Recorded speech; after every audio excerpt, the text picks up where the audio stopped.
Welcome back to Straight Talk with Suzanne Davis and Dr. Brian Hartley. Thank you again for co-hosting with me, Dr. Hartley. We've had some fun, I think, talking about some tradition and innovation topics, and I think today will promise to be the same. But remember, as you're watching, if you would like, share, or even comment on the page, we will get back to questions. We have 2 more weeks left in this season, so this is the time to ask your questions if you have them in the chat. We may not get to them today, but we will come back to them in the next 2 episodes. So today we're talking about some interesting topics.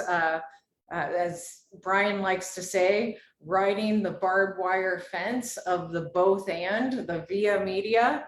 And it's a pretty deep topic, but we're going to try to tackle it today. So as you know, we live in a very polarized culture. COVID obviously didn't help the situation and made it pretty challenging. Lots of different opportunities, though, that presented themselves to really embrace the both and that is key to our Free Methodist way that we've been talking a little bit about over the weeks. And so, you know, terms that even the Free Methodist way embraces implies the both and concept as opposed to a polarized either or environment. So love-driven justice, Christ-compelled multiplication, cross-cultural collaboration, their life-giving holiness, right? God-given revelation, all these things imply a both and, not just this either or polarized culture. And so we live in this either or world, this either or climate, and it's sometimes hard to exhibit grace and truth, right? Love and justice, to stand for something, but not to do it in a vengeful, you know, kind of mean way. I mean, it's just a really tough way to live. And so everyone kind of wants to take sides and either that or just be completely wishy-washy and not confront. And that's really tough, right? And so we're going to talk a little bit about that. But whether it's, you know, some of you raising children, you know how hard it is to hold the line on some things while, you know, still loving them through and being gracious. And I know in raising my own daughters, you have daughters, it's really tough to not, you know, warn of falling off a cliff while still letting them find their own way, their own feet. And so these are some of the things we grapple with every day. Obviously, we're not parents of all the children who come to Greenville University, but we do stand in locus parentis in a sense as we navigate some of these challenges. And so it's a tough environment to be in higher education. And you, of course, have brought that up several times, Brian, in the way that you talk about the barbed wire fence. And so can you talk about the long history, perhaps, of the barbed wire fence? I've talked about it a little bit as it relates to us today in higher ed, but I'm just curious, you know, what would you say is our history of the barbed wire fence, the via media, if you will? One of the chapel speakers I still remember from my time here was Elton Trueblood, who in his writings oftentimes called the word "and" the holy conjunction. He suggested that the gospel itself is embedded in this both andness. So for instance, you gave that example, grace and truth, that oftentimes when it comes time to describe the Christian faith, the ministry of Jesus, there's a tendency to fall off on one side or the other. Mm-hmm. And so holding those in tension is just really, really important. I think this is also at the heart of the way Paul articulates it, particularly in his writing to the Corinthian church, which was a church that was in great dysfunction. And to that church, he says that our ministry is one of reconciliation, that Christ came to reconcile the world to himself. And so we are called to be reconcilers. We're called to be ambassadors, he said. And having lived in London and knowing the ambassador there to the court of St. James, it was always interesting because ambassadors have to find a way of not only speaking their own personal opinion, but of representing the country that they're from. And so what does it mean for us to sort of stand in the gap and to represent Christ wherever we are. I saw this very soon as a student. We had courses like Bible and Culture, which became Christianity and Culture, Faith and Learning. We have a course today which is about science and Christianity, which people oftentimes view as being polar opposites, asking, if you're a person of faith, doesn't that stand over against science? We know from our history that there's always been this connection. I think particularly of our longest serving president, Dr. H.J. Long, after whom our gymnasium is named. And he came to the presidency as a chemist, as a chemistry professor. And one of the things that he did was that he would travel the country, and he would oftentimes take with him some chemistry experiments. It was a way of sort of drawing the crowd in, whether it was potential students or parents or others. And he would then use that as an opportunity to talk about how God is at work in nature, and that we can find God at work not only in the scriptures, but also in God's great big world. So those were all examples that came to me. So when I went off to seminary at Princeton, the president there, the late Dr. James I. McCord, he was from West Texas. And he would always talk about Karl Barth, who said that we're called upon to hold the Bible in one hand and the newspaper in another, a mid-20th century model. And so we got to talk a little bit about the fact I knew something about barbed wire, and I'd gotten hung up one time trying to follow my grandfather and my father as they went from field to field. And anyone who's gotten hung up in barbed wire knows that it's not a comfortable place to be. Fair, yeah. And so that model of trying to go over the top and having one leg on one side and one leg on the other, and yet being in a point of great vulnerability, I think is representative of what we are called to do and to be as Christians. So yes, we have our feet in two different worlds. Much of Christian hymnody emphasizes this, right? That we are a part of these two kingdoms. And so the problem is, again, that even Christians, we tend to fall off on one side of that or the other. We're either in our own little bubble, we don't want to be involved in the world, or we want a Christ of culture, right, who doesn't call us to holiness as well. And so finding a way, I think, of living in both of those worlds is our calling. It's also the way, really, that we can model for the culture in which we live, one of great polarization, what it means to follow Jesus Christ. Yeah, you're so right. We don't do that well in our culture today. I think about how Sunday morning is one of the least diverse times in America, where we don't see that crossing of the barbed wire fence in our churches very often. And yet I do think we're called to that. And it's even more relevant today. I think young people today want to have these conversations. They want to be very open and transparent. And I think even my generation, and I'm sure yours, have had trouble with what I would call nice Christianity, right? We're very nice, but we're going to keep it surface level and not really care enough sometimes to confront. And again, then in confronting in a way that's meaningful and constructive. Yeah. And so, you've got this balance because you want to be nice, you don't want to ruffle feathers, but at the same time, by not addressing some of these very meaningful topics, we don't get to the heart of the issue. And then we keep this very separate church culture, and that's not what we want either. And so we're trying to figure out, how do we take this very historic principle in our institution and apply it to today's culture? And that's been challenging. COVID has given us some opportunity to do that, but I do have to admit, you've given us an interesting tool I'm going to talk about. So I came up with, and I'll just tell the audience a little bit here about our inside joke. So I'm an avid equestrian. I think I've talked about horses on this Straight Talk before. And so I started bringing tools to our President's Council meeting to encourage this constructive bantering among ourselves, because I feel like our students can actually do this a little bit better than we do. And so I thought, it's important as leadership that we're able to confront in a loving way and really live into this both and, even when we don't completely agree.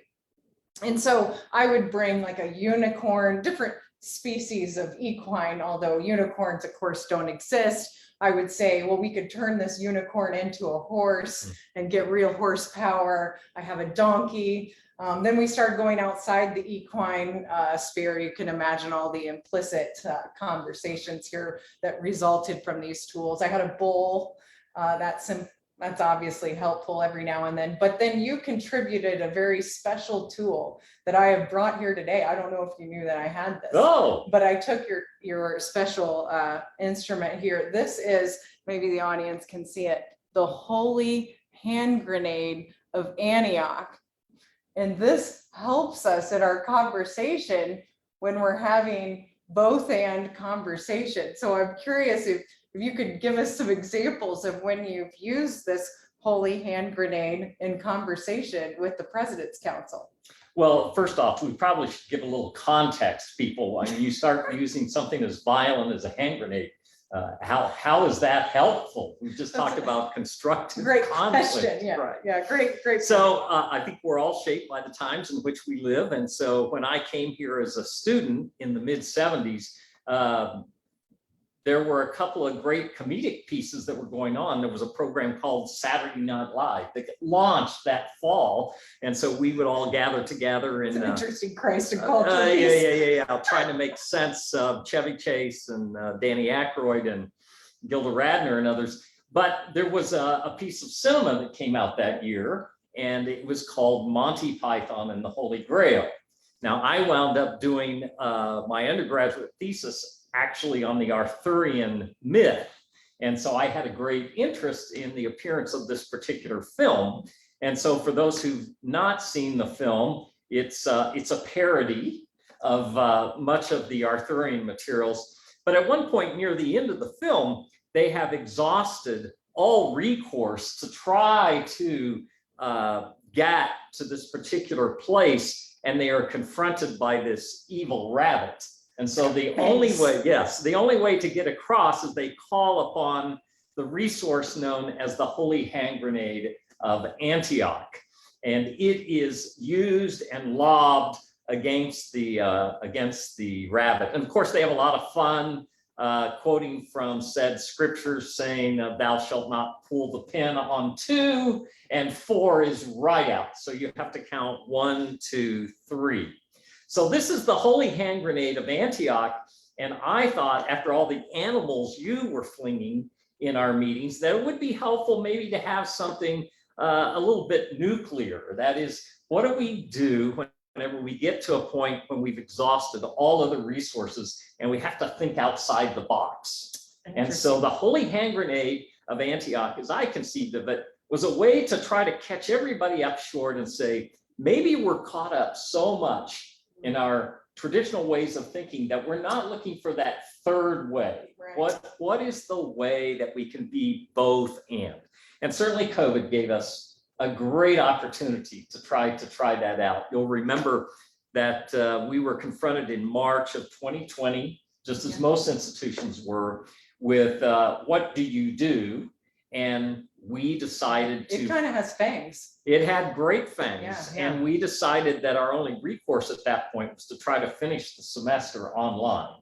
And of course, asking faculty to scramble and have everyone finish that semester online was very tough on both the students and upon our employees. So we went into that summer saying, what do we do?